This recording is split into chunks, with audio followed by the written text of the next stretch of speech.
Ryan, let's talk about Big 12 football. Both schools back in action this week. Oklahoma State hosts TCU in a top 20 matchup, one of the top matchups in the country. We had two undefeated teams. Oklahoma State ranked number 6, TCU in the 14, 15, 16 range, depending on which poll you're looking at. Two really good teams. Obviously, two of the top 3 teams in the conference.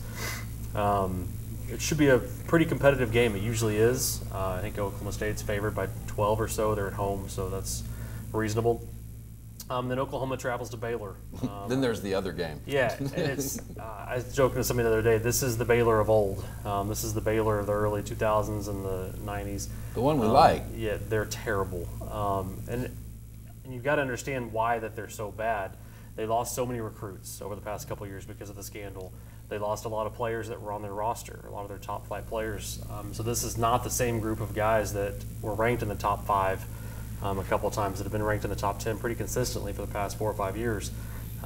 This is a team that's lost to some lower level D1 teams over the past 3 weeks. So that game should turn out about as we'd expect. You've got the number 2 ranked team in Oklahoma.